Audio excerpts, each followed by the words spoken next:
அன்பு மாணவ செல்வங்களுக்கு இனிய வணக்கம். 8ஆம் வகுப்பு தமிழ் பாடம் இயல் 1 தமிழ் இன்பம் என்னும் செய்யுள் பகுதியில் தமிழ் மொழி வாழ்த்து பாடல் நமக்கு பாடமாக அமைந்துள்ளது. இந்த பாடலை இயற்றியவர் மகாகவி பாரதியார். இந்த பாடலை நாம் பார்ப்பதற்கு முன்பாக தமிழ் மொழியினுடைய சிறப்பை பார்த்துவிட்டு அதற்கு பின்னர் நாம் இந்த பாடலை காண்போம். தமிழ் மொழி காலத்தால் மூத்த மொழி, உலகின் தொன்மையான மொழி, 2000 ஆண்டுகளுக்கு முன்னர் எழுந்த மொழி. 2000 ஆண்டுகளுக்கு முன்னர் எழுந்த மொழிகள் மிகச்சிலவே. கிரேக்கம், சீனம், லத்தீன், ஈப்ரு, அரபு, எபிரேயம் போன்ற மொழிகள். அவற்றுள் தமிழ் மொழியும் ஒன்று. ஈப்ரு மொழியும் லத்தீன் மொழியும் கிரேக்க மொழியும் இன்று வழக்கிழந்து போயின. ஆனால் இன்றளவும் நிலைத்து நிற்கக்கூடிய மொழியாக இருப்பது தமிழ் மொழி மட்டுமே.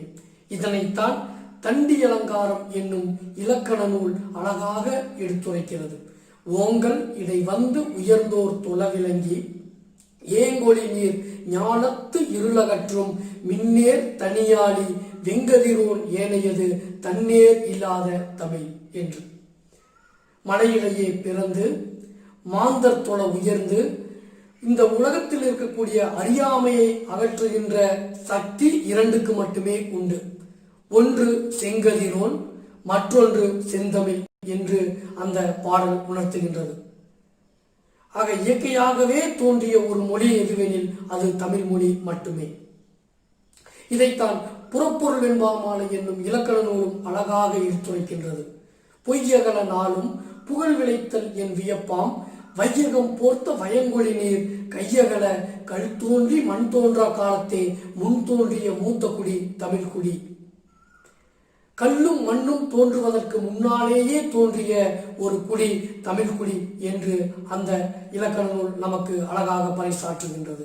அத்தகைய காலத்தால் மூத்த மொழி, தனக்கென ஒரு தனி நோக்கும் போக்கும் கொண்டு இயங்குகின்ற ஒரு செம்மொழி தமிழ் மொழி மட்டுமே. சீர்த்த நாகரிகமும் உயர்ந்த பண்பாடும் கொண்டு விளங்குகின்ற மொழி தமிழ் மொழி. இதனால்தான் பாவலரேறு பெருஞ்சித்தனார் அவர்கள் வீருடை செம்மொழி தமிழ் மொழி உலகம் வேரூன்றிய நாள் முதல் உயிர்மொழி என்று நம்முடைய செம்மொழியை அழகாக எடுத்து கூறுகிறார். அத்தகைய சிறப்பு மிக்க மொழி தமிழ் மொழி மட்டுமே. அந்த தமிழ் மொழியில் எழுந்த பாடல்கள் மொழி வாழ்த்து பாடலை இயற்றியவர் மகாகவி பாரதியார். மகாகவி பாரதியார் கம்பனை அடுத்து கவிஞர் பரம்பரையில் தனக்கென ஒரு தனிப்புகளோடு வாழ்ந்துவிட்டு சென்றவர் மகாகவி பாரதியார். தூத்துக்குடி மாவட்டம் எட்டயபுரம் என்னும் ஊரில் சின்னசாமி ஐயருக்கும் லக்குமி அம்மாளுக்கும் டிசம்பர் 11ஆம் நாள் 1882ஆம் ஆண்டு பிறந்தார். தனக்கு 5 வயது இருக்கும் பொழுதே தன்னுடைய தாயார் மரணமடைந்து விட்டார். அதற்கு பின்னர் தன்னுடைய தந்தையாரினுடைய அரவணைப்பில் வளர்கிறார். 1897ஆம் ஆண்டு தனக்கு 14 வயது நிரம்பிய பொழுது செல்லம்மாள் என்பவரை திருமணம் செய்து கொண்டார். சிறிது காலம் வேறு ஏதாவது ஒரு தொழிலில் ஈடுபட்டு அந்த தொழிலில் பெரும் நட்டம் ஏற்பட்டதனால் எட்டயபுரம் மன்னருக்கு உதவி வேண்டி ஒரு கடிதம் எழுதுகிறார். அங்கு சில காலம் அந்த எட்டயபுர அரசவையில் சில காலம் பணியாற்றுகிறார். அதற்கு பின்னர் 1898ஆம் ஆண்டு தன்னுடைய தந்தையார் மரணம் அடைகிறார். அதற்கு பின்னர் தன்னுடைய அத்தை குப்பம்மாள் அவர்கள் காசி நகரில் இருக்கிறார். அந்த 1898ஆம் ஆண்டு காசி நகருக்கு அவர் செல்லுகிறார். தன்னுடைய அத்தை குப்பம்மாள் அவர்களுடைய இல்லத்துக்கு செல்கிறார். அங்கு 1898 1902 வரை 4 ஆண்டுகள் அங்கேயே இருக்கிறார். அங்கு காசி இந்து பல்கலைக்கழகத்தில் வடமொழி பிற மொழிகளை எல்லாம் நன்கு பயின்று அதில் புலமை பெறுகிறார். அதற்கு பின்னர் திரும்பவும் எட்டயபுரம் வருகிறார். எட்டயபுர அரசவையில் மீண்டும் பணிகோரி அங்கு சில காலம் பணியாற்றுகிறார். அதற்கு பின்னர் மதுரை சேதுபதி உயர்நிலை பள்ளியில் தமிழாசிரியராக பணியாற்றுகிறார். அதற்கு பின்னர் முழுக்க அவர் பத்திரிகை துறையில் தன்னுடைய ஆழங்காலை பதிக்கலானார். இந்தியா, சுதேசமித்திரன், சக்கரவர்த்தினி, விஜயா, சூரியோதயம் போன்ற இதழ்கள் மூலமாக தன்னுடைய பங்களிப்பை செலுத்தினார். இந்திய விடுதலை வீறு கொண்டு எழுந்தபோது பாமர மக்களிடையே தன்னுடைய கவிதையால் பாமர மக்களிடையே வீர உணர்ச்சியை தட்டி எழுப்பிய பெருமை மகாகவி பாரதியாருக்கு உண்டு. பாமர மக்களுக்கு சுதந்திர உணர்வை ஊட்டினார். அச்சமில்லாமல் மக்களிடையே நல்ல கருத்துக்களை கொண்டு போய் சேர்த்தார். பத்திரிகை துறையில் தனி சாதனையை நிகழ்த்தினார். கேலி சித்திரம் என்று வரையக்கூடிய முறையை தமிழ் பத்திரிகை உலகத்திற்கு அறிமுகப்படுத்திய பெருமை மகாகவி பாரதியாரையே சாரும். தனக்கென ஒரு கவிஞர் பட்டாளத்தையே உருவாக்கிய பெருமை மகாகவி பாரதியாருக்கு உண்டு. பாரதியார் அவர்கள் மரபு கவிதை என்னும் அந்த யாப்பிலக்கணத்தை விட்டு புது கவிதை என்னும் புது கவிதை உத்தியை தமிழ் உலகத்திற்கு அறிமுகப்படுத்திய பெருமை பாரதியாரையே சாரும். அத்தகைய மகாகவி பாரதியார் அவர்கள் திருவல்லிக்கேணி பார்த்தசாரதி கோயிலின் யானை தாக்கப்பட்டு நோய்வாய்ப்பட்டு அதிலிருந்து மீண்டு வந்த போதும் சிறிது காலம் அவர் இயங்கிக் கொண்டிருந்த போது தீராத வயிற்றுக்கடுப்பு நோயினால் அவர் அவதிப்பட்டு 1921 ஆண்டு செப்டம்பர் 11 தன்னுடைய உலக வாழ்க்கை நீத்தார். அத்தகைய சிறப்புமிக்க கவிஞர் மகாகவி பாரதியார் அவர்கள். தனக்கென ஒரு கவிஞர் பட்டாளத்தையே உருவாக்கி விட்டு சென்றவர். தனி புகழோடு வாழ்ந்து விட்டு சென்றவர். கம்பனுக்கு பிறகு பெயர் சொல்கின்ற அளவுக்கு வாழ்ந்து காட்டிய கவிஞர் மகாகவி பாரதியார். பாரதியார் போன்று கவிஞர்கள் எண்ணற்ற கவிஞர்களை உருவாக்கிய பெருமை பாரதியாரை சாரும். அப்படி வளர்ந்தவர் தான் பாவேந்தர் பாரதிதாசன் அவர்கள். பாவேந்தர் பாரதிதாசனை போன்று மகாகவி பாரதியாரை யாரும் பாராட்டிவிட முடியாது.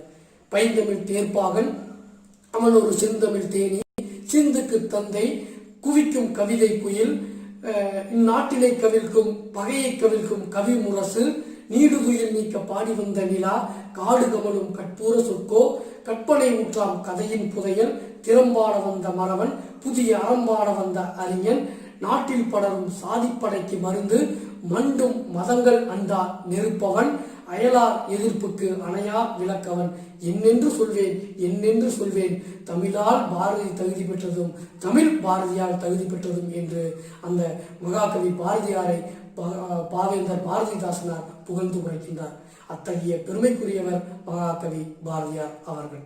அந்த மகாகவி பாரதியார் நலன், சாதி மறுப்பு, சமயம், இந்திய விடுதலை, பெண் விடுதலை குறித்து பல்வேறு கட்டுரைகளையும் கவிதைகளையும் வழங்கியவர். வசன கவிதை எழுதியவர். சீட்டு கவிகள் பாடியவர். சீட்டு கவி என்பது தமிழ் சிற்றிலக்கியம் 96 வகைகளுள் ஒன்று. சங்க காலத்தில் புலவர் மன்னரை பற்றி போற்றி பாடி மன்னர் கொடுக்கக்கூடிய பரிசுகளை பெற்று வருவார். ஆனால் அப்படி இல்லாமல் சீட்டுக்கவி என்பது உதவி வேண்டி பாடுவதுதான். ஆனால் பாரதியார் எப்படி பாடினார் என்றால், தன்னுடைய தகுதியையும் உயர்த்தி கூறி மன்னருடைய தகுதியையும் உயர்த்தி கூறி இருவரும் சமமாகவே எண்ணி உதவி வேண்டி கடிதம் மூலம் பாடியதுதான் சீட்டுக்கவி. அந்த வகையில் தான் எதற்கும் குறைந்தவன் இல்லை என்பதை தமிழ் உலகத்துக்கு நிரூபணம் செய்து காட்டியவர் தான் மகாகவி பாரதியார் அவர்கள். நிறைய பாடல்களை பாடியுள்ளார். கண்ணன் பாட்டு, குயில் பாட்டு, பாஞ்சாலி சபதம், ஞான பாடல்கள், தோத்திர பாடல்கள், தத்துவ பாடல்கள் என பல்வேறு பாடல்களை பாடியவர்கள். அவர் பாடிய பாடல்களை எல்லாம் தொகுத்து பாரதியார் கவிதைகள் என்று உருவாக்கப்பட்டுள்ளன. பாஞ்சாலி சபதம் பாரத போரை மையமாக கொண்டு பாடப்பட்டது. பாரத தேவியாக பாஞ்சாலியை உருவகம் செய்து பாடப்பட்ட இலக்கியம்தான் பாஞ்சாலி சபதம் என்பது. அழகிய கவிநயம் கொண்டு பாடப்பட்ட அந்த இலக்கியம் மக்களினுடைய மனதில் நீங்காத இடத்தை பெற்றுள்ளது. அந்த வகையில் மகாகவி பாரதியார் அவர்கள் சிறந்த கவிஞர், எழுத்தாளர், கட்டுரையாளர், சமூக சீர்திருத்தவாதி என பன்முகம் கொண்டவர் மகாகவி பாரதியார் அவர்கள். தமிழ் மொழி வாழ்த்து பாடலை, அந்த பாடலில் இருக்கக்கூடிய அந்த தமிழின் உடைய அருமையை நாம் காண்போம். சொல்லில் உயர்வு தமிழ் சொல்லே என்று கூறுகின்றார். யாமறிந்த மொழிகளிலே தமிழ் மொழியை போல் இனிதாவது எங்கும் காணோம் என்று கூறுகிறார். பல மொழிகள் அவருக்கு தெரியும், ஆனால் தமிழ் மொழிதான் சிறந்த மொழி என்று கூறுகிறார். அப்படிப்பட்ட தமிழ் மொழியை சிறப்பை உணர்த்துகின்ற அருமையான ஒரு மொழி வாழ்த்து பாடல். தமிழ் மொழி வாழ்த்து. வாழ்க நிரந்தரம், வாழ்க தமிழ் மொழி, வாழிய வாழியவே. வானம் அளந்தது அனைத்தும் அளந்திடு வன்மொழி வாழியவே. ஏழ்கடல் வைப்பினும் தன்மனம் வீசி இசை கொண்டு வாழியவே. எங்கள் தமிழ்மொழி எங்கள் தமிழ்மொழி என்றென்றும் வாழியவே. சூழ்களி நீங்க தமிழ்மொழி ஓங்க துலங்குக வையகமே. தொல்லை வினைதரு தொல்லை அகன்று சுடர்க தமிழ்நாடே. வாழ்க தமிழ்மொழி வாழ்க தமிழ்மொழி வாழ்க தமிழ்மொழியே. வானம் அறிந்தது அனைத்தும் அறிந்து வளர்மொழி வாழியவே. வாழ்க நிரந்தரம் வாழ்க தமிழ்மொழி வாழிய வாழியவே. எப்பொழுதும் தமிழ்மொழி வாழட்டும், தமிழ்மொழி வாழட்டும், வாழ்ந்து கொண்டே இருக்கட்டும். வாழ்க நிரந்தரம் வாழ்க தமிழ்மொழி வாழிய வாழியவே. வானம் அளந்தது அனைத்தும் அளந்திடு வன்மொழி வாழியவே. வன்மொழி வளமையான வளமிக்க மொழி. வானம் அளந்தது அனைத்தும் அளந்திடு வன்மொழி வாழியவே. ஆகாயம் முழுவதும் நிறைந்து இருக்கக்கூடிய எல்லையாக இருக்கக்கூடிய அனைத்தையும் அறிந்து உரைக்கின்ற வளமை மிக்க மொழியாக இருக்கக்கூடிய தமிழ்மொழி வாழட்டும். ஏழ்கடல் வைப்பினும் தன்மனம் வீசி இசை கொண்டு வாழியவே. ஏழ்கடல் பால்கடல், தயிர்கடல், தேன்கடல், நெய்கடல், கருப்பஞ்சாற்று கடல், நன்னீர் கடல், உப்பு கடல், அந்த ஏழ்கடல் வைப்பினும் தன்மனம் வீசி இசை கொண்டு வாழியவே. ஏழ்கடல் முழுவதும் தன்னுடைய இலக்கிய மனம் வீசி புகழ்கொண்டு தமிழ்மொழி வாழட்டும். எங்கள் தமிழ்மொழி எங்கள் தமிழ்மொழி என்றென்றும் வாழியவே. எங்கள் தமிழ்மொழி காலம் உள்ளவரை வாழ்ந்து கொண்டே இருக்க வேண்டும். சூழ்களி நீங்க தமிழ்மொழி ஓங்க துலங்குக வையகமே. நம்மை சூழ்ந்திருக்கக்கூடிய அறியாமை இருள் தமிழ்மொழி மூலமாக நீங்கி தமிழ்மொழி மேலும் இந்த வையகம் முழுவதும் விளங்க வேண்டும் என்று வாழ்த்தி மகிழ்கிறார். தொல்லை வினைதரு தொல்லை அகன்று சுடர்க தமிழ்நாடே. தொல்லை என்றால் முதலில் வரக்கூடிய தொல்லை பழமையை குறிக்கின்றது. இரண்டாவதாக வரக்கூடிய தொல்லை என்பது துன்பத்தை குறிக்கின்றது. பழமையான நம்முடைய கர்ம வினைகள் எல்லாம் துன்பங்கள் எல்லாம் அகன்று தமிழ்நாடு தமிழ் மொழியின் மூலமாக ஒளிபரட்டும் என்று வாழ்த்தி மகிழ்கிறார். வாழ்க தமிழ்மொழி வாழ்க தமிழ்மொழி வாழ்க தமிழ்மொழியே. தமிழ்மொழி வாழட்டும், தமிழ்மொழி வாழட்டும், தமிழ்மொழி என்றென்றும் வாழட்டும் என்று வாழ்த்துகிறார். வானம் அறிந்ததனைத்தும் அறிந்து வளர்மொழி வாழியவே. வானம் உள்ள அனைத்தையும் அறிந்து உணர்ந்து மென்மேலும் வளர்ந்து தமிழ்மொழி வாழ வேண்டும் என்று வாழ்த்தி மகிழ்கின்றார். வாழ்க நிரந்தரம் வாழ்க தமிழ்மொழி வாழிய வாழியவே. வானம் அளந்தது அனைத்தும் அளந்திடு வன்மொழி வாழியவே. ஏழ்கடல் வைப்பினும் தன்மனம் வீசி இசை கொண்டு வாழியவே. எங்கள் தமிழ்மொழி எங்கள் தமிழ்மொழி என்றென்றும் வாழியவே. சூழ்களி நீங்க தமிழ்மொழி ஓங்க துலங்குக வையகமே. தொல்லை வினைதரு தொல்லை அகன்று சுடர்க தமிழ்நாடே. வாழ்க தமிழ்மொழி வாழ்க தமிழ்மொழி வாழ்க தமிழ்மொழியே. வானம் அறிந்ததனைத்தும் அறிந்து வளர்மொழி வாழியவே. இந்த பாடலை நாம் இசையாக கூட பாடி மகிழலாம். வாழ்க நிரந்தரம் வாழ்க தமிழ் மொழி வாழிய வாழியவே. வானம் அளந்தது அனைத்தும் அளந்திடு வன்மொழி வாழியவே. ஏழ்கடல் வைப்பினும் தன்மனம் வீசி இசை கொண்டு வாழியவே. எங்கள் தமிழ்மொழி எங்கள் தமிழ்மொழி என்றென்றும் வாழியவே. சூழ்களி நீங்க தமிழ்மொழி ஓங்க துலங்குக வையகமே. தொல்லை வினைதரு தொல்லை அகன்று சுடர்க தமிழ்நாடே. வாழ்க தமிழ்மொழி வாழ்க தமிழ்மொழி வாழ்க தமிழ்மொழியே. வானம் அறிந்து தனைத்தும் அறிந்து வளர்மொழி வாழியவே. வாழ்க தமிழ்மொழி வாழ்க தமிழ்மொழி வாழ்க தமிழ்மொழியே. இடுகுறியிடப்பட்ட இந்த பகுதி மட்டும் நம்முடைய மனப்பாட பகுதியாகவும் இருக்கிறது. அதனால் மாணவர்கள் அதனை மனனம் செய்து கொள்ள வேண்டும். சொல்லும் பொருளும். நிரந்தரம் காலம் முழுமையும். வைப்பு நிலப்பகுதி. சூழ்களி சூழ்ந்துள்ள அறியாமை இருள். வன்மொழி வளமிக்க மொழி. இசை புகழ். தொல்லை, பழமை, துன்பம்.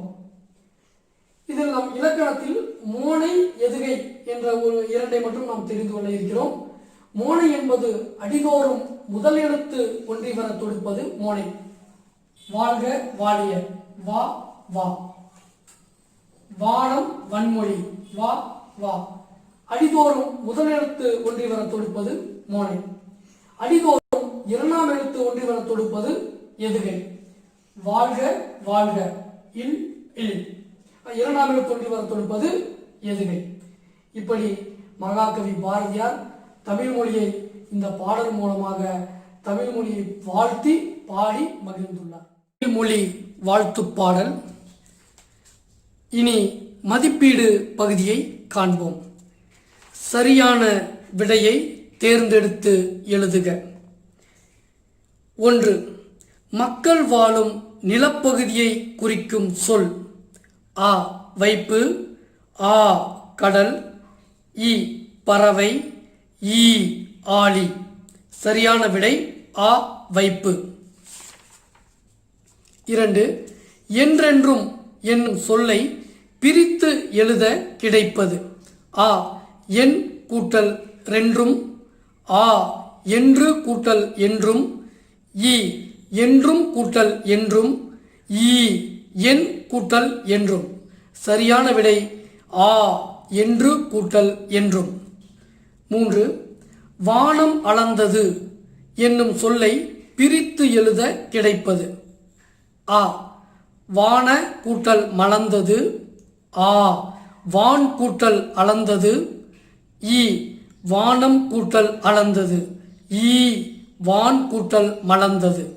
சரியான விடை ஈ வானம் கூட்டல் அளந்தது. 4. அறிந்தது கூட்டல் அனைத்தும் என்பவற்றை சேர்த்தெழுத கிடைக்கும் சொல்.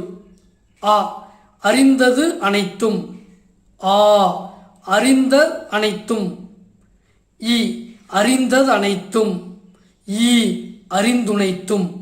சரியான விடை ஈ அறிந்தது அனைத்தும். 5.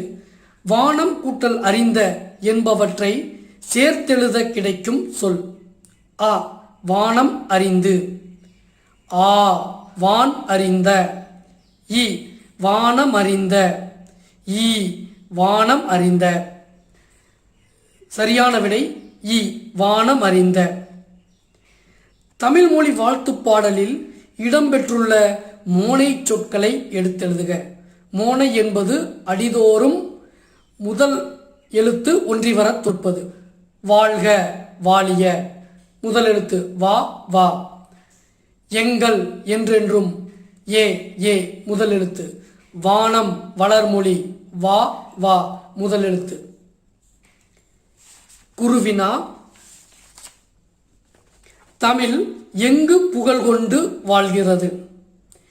ஏழ் கடலால் சூழப்பட்ட நிலப்பகுதி முழுவதும் தன் இலக்கிய மனத்தை பரவச் செய்து தமிழ் மொழி புகழ் கொண்டு வாழ்கிறது. தமிழ் எவற்றை அறிந்து வளர்கிறது? வானம் வரை உள்ளடக்கியுள்ள எல்லா பொருண்மைகளையும் அறிந்து தமிழ் மொழி மேன்மேலும் வளர்கிறது. சிறுவினா. தமிழ் மொழியை வாழ்த்தி பாரதியார் கூறும் கருத்துக்களை எழுதுக. ஆகாயத்தால் சூழப்பட்ட எல்லாவற்றையும் அறிந்து உரைக்கும் வளமான தமிழ்மொழி எக்காலத்தும் நிலை பெற்று வாழ வேண்டும். 7 கடல்களால் சூழப்பட்ட நிலப்பகுதி முழுவதும் தன் இலக்கிய மனத்தை பரவச் செய்து புகழ் கொண்டது தமிழ்மொழி. எங்கள் தாய்மொழியாகிய அம்மொழி உலகம் உள்ள வரையிலும் வாழ வேண்டும். உலகம் முழுதும் சூழ்ந்துள்ள அறியாமை இருள் தமிழ் மொழியால் நீங்கட்டும். அதனால் தமிழ் மொழி மேன்மையுற்று உலகம் முழுதும் சிறப்படையட்டும். பொருந்தாத பழைய கருத்துகளால் உண்டாகும் துன்பங்கள் தமிழ் மொழியால் நீங்கி தமிழ்நாடு ஒளிரட்டும். வானம் வரை உள்ளடங்கியுள்ள எல்லா பொருண்மைகளையும் அறிந்து மேன்மேலும் வளரும் தமிழ்மொழி என்றென்றும் வாழ வேண்டும்.